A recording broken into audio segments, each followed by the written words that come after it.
how do we respond to changes that occur in our lives? Do we accept the change? Do we make the most of it? Do we open to the good? Well, good morning. One of the ways that we awaken to our spiritual magnificence is by not being afraid. Not being afraid again, as Chuck just sang, and not letting the fear run us. And so we've got to walk down that road, and we've got to walk down it and to see the spiritual magnificence in each and every person that we meet and to see it in ourselves. And that's what we have been talking about this whole month, awakening to our spiritual reality, to stand strong and know a different reality and not let this fear run us. And not let the collective consciousness, sometimes it gets fear-based, let it run us. We're the tipping point to tip it over, not be afraid anymore. So today's theme is awakened humanity.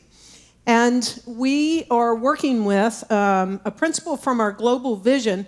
We envision humanity awakening to its spiritual magnificence. Well, first of all, envision humanity awakening. Well, that means, can you imagine that?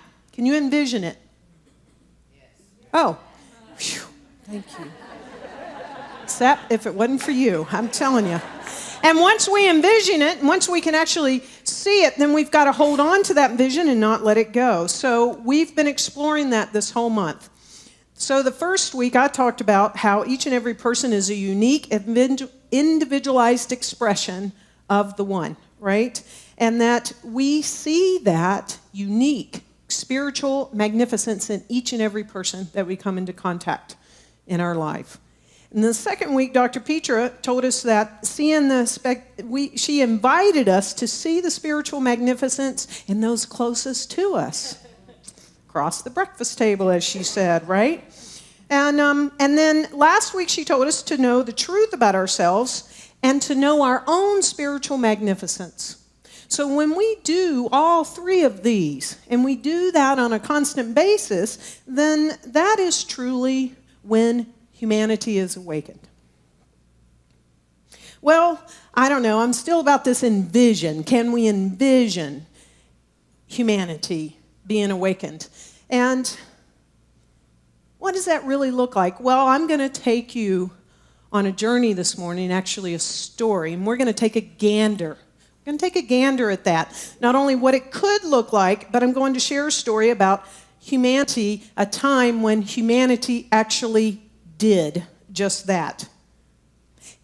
They awakened to itself every person that was connected to this story, and it might surprise you. It was in a small town where this occurred, and it was sparked by a pretty tragic event. But before I get there, Ernest Holmes tells us that infinite mind is forever in action, producing good. Producing good. The action is the activity of man, of humankind. So God, Spirit, the universal presence, whatever we choose to call it, is always forever in action, and it is producing good. Not fear, not destruction, not chaos, etc. Good. This action is the activity of humankind, and in this we can have faith, even when it doesn't appear. Bless you. Even when it doesn't appear that is happening in an awakened humanity. So let's start the story. This is a true story. I did a lot of research to ensure that I was sharing an actual story. Snoops or whatever it's called, this actually happened. And we're going to start with the town itself. The town is called Gander. It's a town of about 10,000 people. And you might find this interesting or not. 550 hotel rooms, just in case you were wondering. In Newfoundland, Canada, and it lies on the northeastern tip of North America and has long served as a refueling stop for transatlantic flights and a temporary safe haven for flights if they happen to be diverted. This is Gander. Take a gander at it. It's a small airstrip. See that? That is not DFW.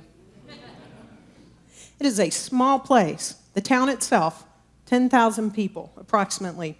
So on this particular day in question, 8 domestic planes were scheduled to land, refuel, and leave Gander. However, this particular day turned out to be more than a normal day.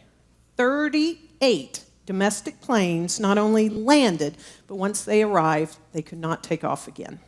And some were jumbo jets. We're talking Boeing 747s. And in fact, the jets were bigger than the terminal of Gander Airport itself.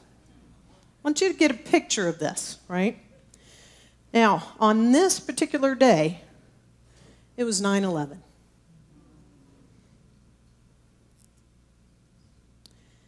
So, what I'm about to share is a story from a flight attendant on Delta 15, one of these 39 flights that landed in Gander.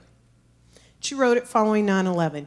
I'm also adding some details. I'm throwing some in, so it's not in her original composition, but for the most part it is, okay? On the morning of Tuesday, September 11th, we were about 5 hours out of Frankfurt, flying over the North Atlantic. All of a sudden, the curtains parted, and I was told to go to the cockpit immediately to see the captain. As soon as I got there, I noticed that the crew had all business looks on their faces. The captain handed me a printed message. It was from Delta's main office in Atlanta and simply read, all airways over this continental United States are closed to commercial air traffic. Land ASAP at the nearest airport, advise your destination. No one said a word about what this could mean. We knew it was a serious situation and we needed to find terra firma quickly. The captain determined that the nearest airport was 400 miles behind us in Gander, Newfoundland. Now, this is one plane. Simultaneously, at the same time, 239 other planes that were inbound to the United States were asked to do the exact same thing. And this day had never happened, never has since, in aviation. She continues, our captain requested approval for a route change from the Canadian traffic controller, and approval was granted immediately, no questions asked. We found out later, of course, while there was no hesitation in approving our request. While the flight crew prepared the airline for landing, another message arrived from Atlanta telling us that some terrorist activity in the New York area had occurred. A few minutes later, word came in about the hijackings. We decided to lie to our passengers while we were still in the air. We told them the plane had a simple instrument problem and that we needed to land at the nearest airport in Gander, Newfoundland, Canada, to have it checked out. Imagine sitting on that plane, and we're just saying, hey, we're going 400 miles behind us. We got some instrument trouble. We got to go land. We promised to give more information after landing in Gander. There was much grumbling among the passengers, but that's nothing new. 40 minutes later, we landed in Gander. Local time at Gander was just noon. So we've landed in Gander at noon on 9/11. There were about 20 other airplanes on the ground from all over the world that had taken this detour on the way to the U.S. After we parked on the ramp, the captain made the following announcements.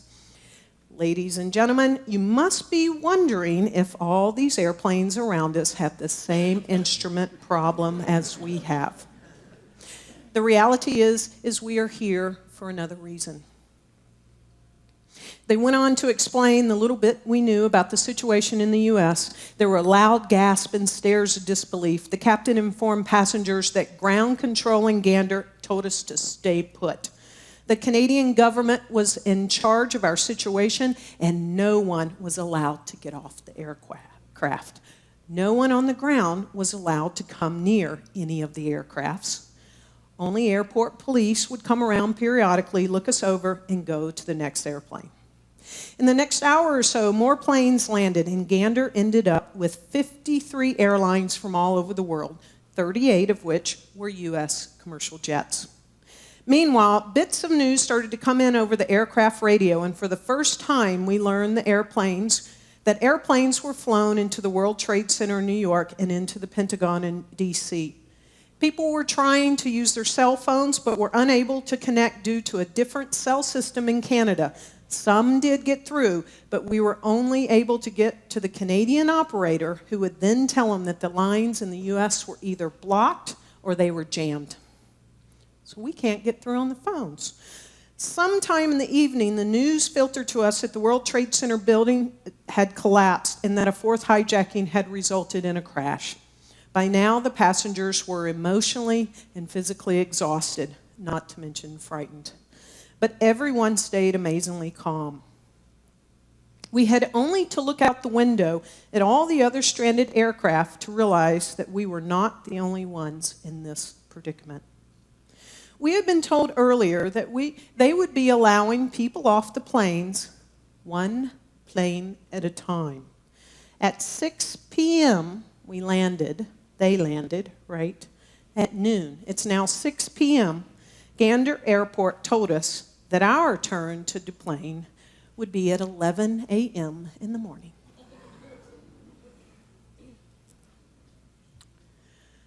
Ernest Holmes tells us that there are going to be changes in our lives from hour to hour and day to day, and we cannot escape them. It is the nature of the universe. Let us accept change, make the most of it. Consider that over 200 people, okay, just consider this. Now over 200 people realize that they are going to be held up inside an airplane for 24 hours. They're not going to be able to leave. And what would happen on that airplane if everyone went into fear or went into anger? We're in an enclosed space, right? So how do we respond to changes that occur in our lives? Do we accept the change? Do we make the most of it? Do we open to the good that can come from anything that happens in our lives? Let's go back to the story. Passengers initially weren't happy, but they were simply they resigned themselves to this news quietly and started to prepare themselves to spend the night on the airplane. Gander had promised us medical attention if needed, water, and laboratory servicing. That's important. And they were true to the word. Fortunately, we had no medical situations to worry about. We did have a young lady who was 33 weeks into her pregnancy, and we took really good care of her. The night passed without incident, despite the uncomfortable sleeping arrangements. About 10:30 in the morning on the 12th, so we're now at 10:30 in the morning, September 12th, a convoy of school buses showed up. And in my research, I found out that at that moment, it just so happened in the town of Gander, all the school bus drivers were on strike. But obviously, they didn't stay that way, because 10:30 a.m. that morning, all these school buses showed up. We got off the plane and were taken to the terminal, and we went through immigration and customs and then had to register with the Red Cross. After that, we, the crew, she's a flight attendant, were separated from the passengers and were taken in vans to a small hotel. One of 550, remember, in Gander? We had no idea where our passengers were going. We learned from the Red Cross that the town of Gander has a population of 10,400 people, and they had about 6,579 passengers to take care of from all the airplanes that were forced into Gander. So instantly, in a matter of hours, maroon passenger crew members, and it swelled the population by 2/3. Almost 7,000 people in a town of 10. We were told to just relax at the hotel and we would be contacted when the U.S. airports opened again, but not to expect a call for a while. We found out the total scope of the terror back home only after getting to our hotel and turning on the TV 24 hours after it started. Meanwhile, we had lots of time on our hands and found that the people of Gander were extremely friendly. They started calling us the plain people. We enjoyed their hospitality, explored the town of Gander, and ended up having a pretty good time. 2 days later, we got the call and were taken back to the Gander airport, back on the plane. We were reunited with the passengers and found out what they had been doing for the past 2 days. Now, before I go on with the story, imagine the situation and the circumstances that these passengers were in. Far away from home, totally off the schedule of what they thought would be their normal activities, right? That would be taking place over the next 2 days. They were thrown into situations where they didn't know anyone. Many people couldn't even speak English that were on some of those planes. Maybe people traveled with a family member or not, but they didn't know anyone, right? Then they were in the care of these complete strangers, getting into buses and to cars and being asked in some cases and situations, as you'll find out, to go into people's homes, strangers. Now, think about the people of Gander. They too were meeting strangers, and they were inviting people into their home for several days. The thing is in awakening to our spiritual magnificence, there are opportunities that occur like this, and we don't have to care for the beloved all our life. It may only be for a few days. But do we care for them? It may be only a few moments in a flash down a street.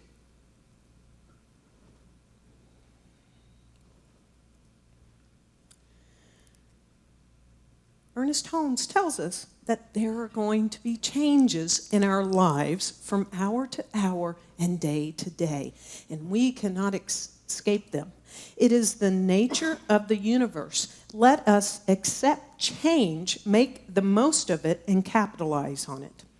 The action of the law never changes, but the direction of the action is always up to us.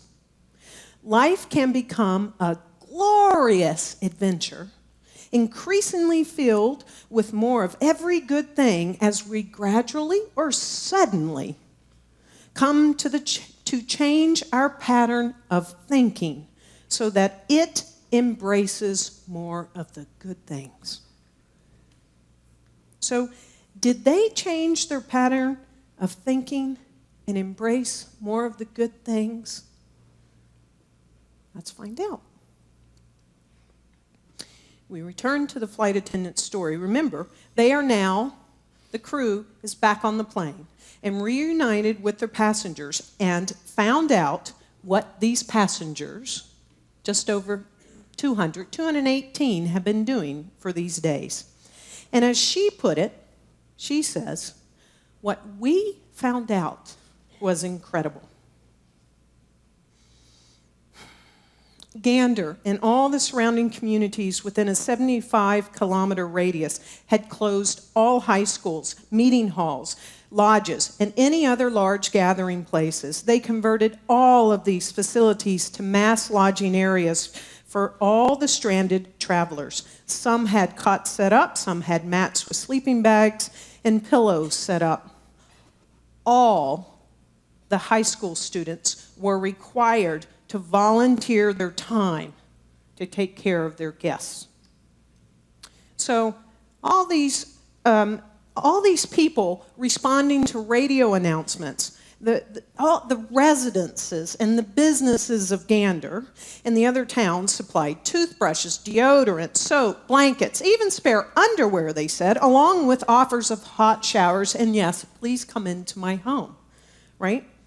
She says, our 218 passengers ended up in a town called Lewisport, about 45 kilometers from Gander, where they were put in a high school. If any woman wanted to be in a woman-only facility, that was arranged. Families were kept together.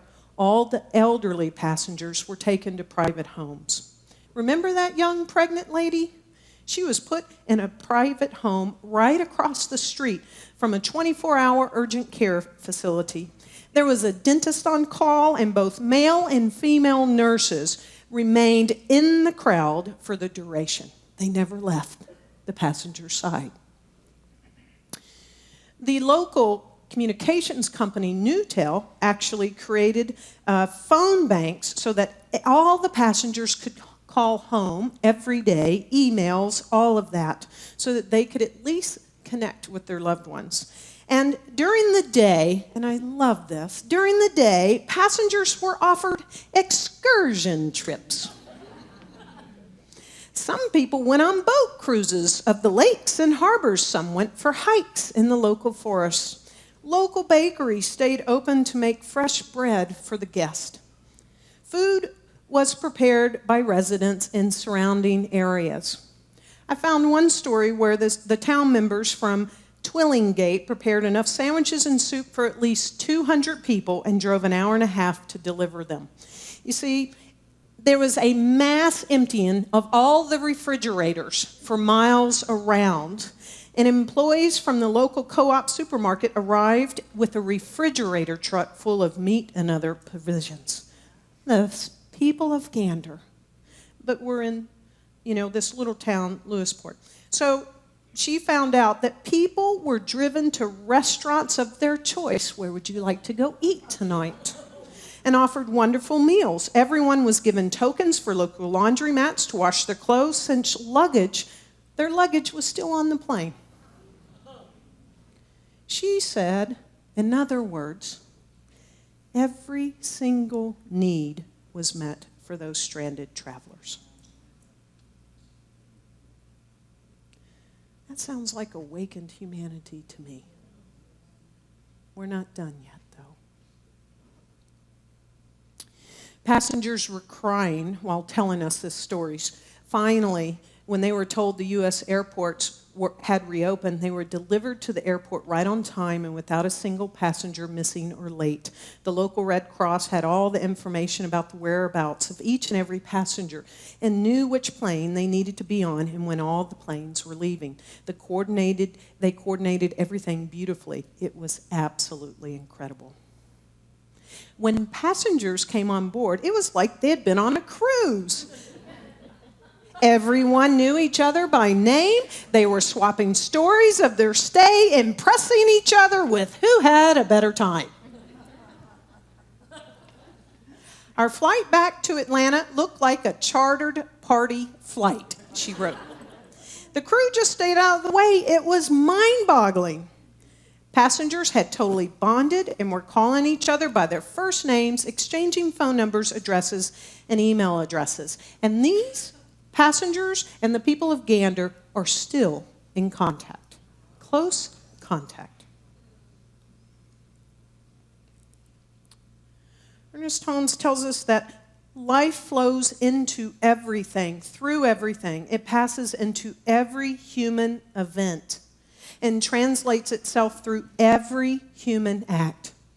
If you learn to think of life as flowing through your every action, you will soon discover that the things you give your attention to are quickened with new energy, for you are breathing the very essence of being into them. So this one thing, God, Spirit, universal presence, whatever you choose to call it, it's all there is, and it flows into, through, and as everything. Every human event can be an opportunity to recognize this spiritual magnificence in ourselves and every single person around us. And as we realize this, as we realize it in each and every moment, and we place our attention on this, Ernest Holmes says that we bring a new energy, right, into every action we take. And the story continues. Are you ready? She says, and then a very unusual thing happened. See, a new energy emerged from the passengers upon focusing on all the kindness and the love and the care that they had received from the people of Gander. They're in the air flying home, and one of the passengers approached this airline stewardess on Delta 15 and asked if he could make an announcement over the PA system. We never, ever allow that. Right, Jane? Never. But this time was different. I said, of course, and handed him the mic. He picked up the PA and reminded everyone that what they had just gone through, he reminded everyone of what they had just gone through in the last few days. He reminded them of the hospitality they had received at the hands of total strangers. He continued by saying that he would like to do something in return for the good folks of Lewisport. He said he was going to set up a trust fund under the name Delta 15, our flight number. The purpose of that trust fund is to provide college scholarships for the high school students. Remember them? They all had to volunteer. Remember? The purpose of the trust fund is to provide college scholarships for the high school students of Lewisport. He asked for donations of any amount from his fellow travelers. When the paper with the donations got back to us with the amounts, names, phone numbers, and addresses, the total was for more than $14,000. A gentleman, a doctor from Virginia, promised to match the donations and to start the administrative work on the scholarship. He also said that he would forward this proposal to Delta corporate and ask them to donate as well. She wrote this story June of 2015. As I write this account, the trust fund is more than $1.5 million and has assisted 134 students in college education. She says, it reminds me of how much good there is in the world. I read stories, there's even a book on this, but I read stories of the people that landed in Gander and watched the same atrocities that we all watched. They lost all faith and hope in humanity, I could imagine, on that day. But because of the people of Gander and being awakened to their own humanity and taking action and allowing that spiritual magnificence to come through, all of those people flying home had hope in humanity. Ernest Holmes tells us that the awakening is a process of evolution, a little here and a little there, until the whole eye is opened and we see that life is either separate, that is neither separate from God nor different from good. Life is God, and good is the only power there is and can be. So now is the time for our eyes to be wide open, to awaken to our spiritual magnificence, knowing that each and every person, including ourselves, is a unique and individualized expression of the divine. To see the spiritual magnificence in each and every person, and to act from this grounded place of knowing this, just as the people of Gander and the people on Delta Flight 15